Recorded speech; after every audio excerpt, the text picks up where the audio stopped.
प्रेम की गंगा बहाते चलो,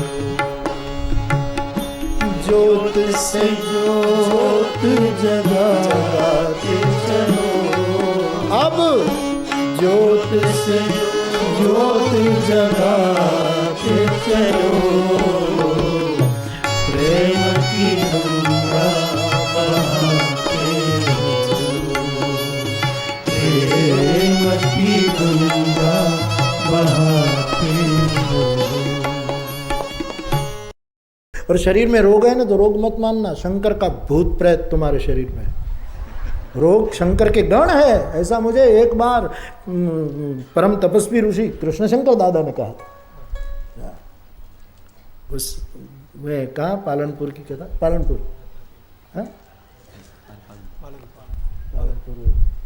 हरि सिंह भाई की संस्था की कथा गाँव में थी ना, वहाँ कोई कथा थी। उसके बाद थोड़ा मैं खबर नहीं, मच्छर, वैसे तो मच्छर मुझे काटते नहीं, लेकिन उस समय मच्छरों को वहाँ के आदमी प्रेम करने जैसा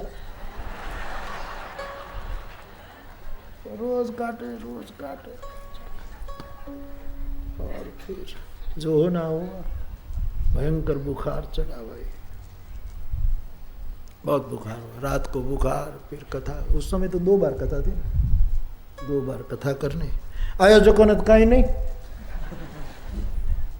हालो बाबू टेम થઈ ગયો। એટલે પણ ટેમ થઈ ગયો, આ ટેમ્પરેચર તો જો ટેમનું જાઉં તો ટેમ્પરેચર તો ભાઈ ટેમનું ટેમ્પરેચર बापू हजी जगह नहीं, टाइम थे गया बापू ने समय मुझे आप जानते सब, बहुत बुखार कुछ दिन रहा था बहुत। फिर कथा तो पूरी की। हमारे वसंत भाई ने उस समय बहुत सेवा, वसंत भाई परी साधु बहुत सेवा की। तो फिर भावनगर आते आते तो बहुत ऐसा बुखार ने परेशान किया उसे। तो फिर मैं मारे तो એવું ને તકલીફ કે બીમારે પડાઈ નહીં તો એ છાપામાં આવે બાપુ બીમાર પડી ગયા, તો પણ મારે બીમારે ન પડવું એટલી તો દયા કરો।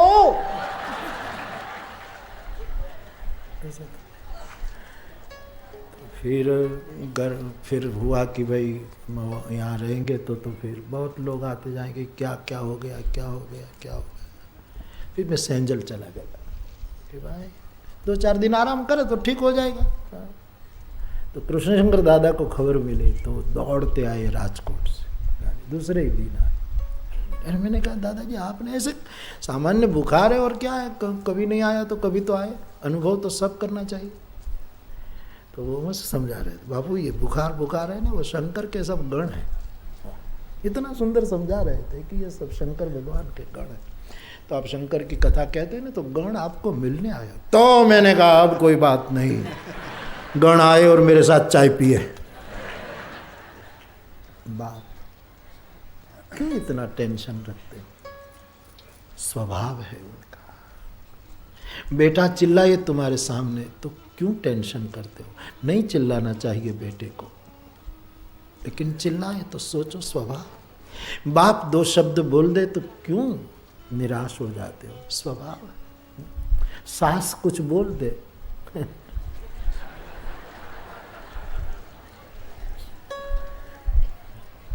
ભીખુદાનભાઈ બહુ સરસ કીધું મને કે બાપુ સાસુનો અર્થ થાય જે ક્યારેય સારો સૂર ન કાઢે એનું નામ સાસુ। નેતિ સાસુ, सा मानी सारो, सू मानी सूर। बधाने सबको लागू नहीं होता बाप। सासुएं तो ऐसी होती है माँ को भुलवा दे, सबको थोड़ा लागू होता है। को बोलो बोले को लाखों में एक बाप। स्वभाव है। बहू घर की बात न माने, बात बात में तकरार करे तो समझ लो स्वभाव है। हा? भाई भाई के बीच कुछ ऐसी अनबन, स्वभाव है। मेरी समझ में नहीं आती कि दुनिया तकरार कैसे कर सकती है। हा? अब मानव जात को हथियार छोड़ देने चाहिए, छोड़ने चाहिए। प्रेम देवो, बहुत हो गया, बहुत हो गया, बहुत हो गया। इसलिए मैं गोपी गीत में कह रहा हूं कि नकलंक अवतार होगा, निष्कलंक अवतार जो एक अवतार होगा, ऐसा भागवत में भी संकेत है। तो वो होगा तो आएंगे तो प्रणाम करेंगे, लेकिन मेरी रुचि नहीं है कि कोई अब अवतार हो। इतना सत्संग करने के बाद अवतार को तकलीफ क्यों देते हो? अपने विवेक से अब जगत को सुधार लो ना। अब क्यों अवतार को परिश्रम देना? क्या इतना हम नहीं कर सकते? करताल लेकर उनके गुणगान गाए हैं, जरूरी नहीं है। एक सुंदर विश्व निर्माण करने के लिए तो स्वभाव को देखे, बस बहुत बातें निर्भर हो जाएगी, निर्भर हो जाएगी। कितने लोगों के साथ मेरी इस राम कथा की यात्रा में कितने लोगों के साथ काम किया है, कितने दिमागों के साथ काम किया, कितने बिलक बिलक विचारों के साथ मेरी व्यासपीठ ने काम किया, फिर भी मैं कभी नाराज नहीं होता। सोच लेता हूं स्वभाव है, इसमें क्या चिंता क्या है, जो जिसका स्वभाव। वयम खलाह सहोत्पत्त्या। तो साधु जब दोष देखेगा तो उनकी तंदुरुस्ती के लिए, घाव है तो कपास का फूल कपास लेकर भर देगा।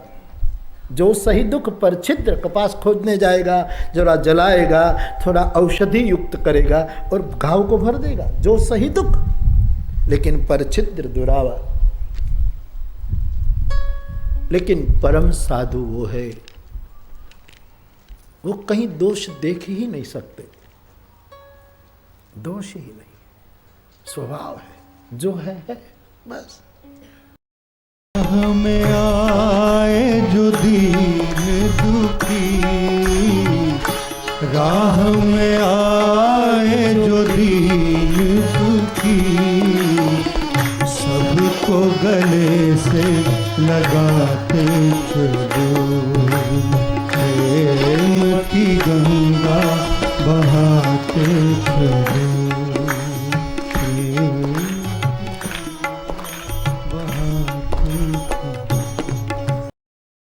प्रणाम। जय सिया राम। पूज्य श्री मुरारी बापू का 75वां वर्ष चल रहा है। इसी उपलक्ष्य में हम प्रति शुक्रवार आपके सामने पूज्य बापू के जीवन के एक एक पहलू को उनकी ही वाणी में पेश कर रहे हैं। पूज्य बापू के अनुग्रह और चित्रकूट धाम ट्रस्ट तलगाजड़ा और संगीतनी दुनिया महुआ के सौजन्य से ये काम हो रहा है। हम सब प्रार्थना करें अमृत वर्ष प्रिय हो। प्रणाम। जय सिया राम।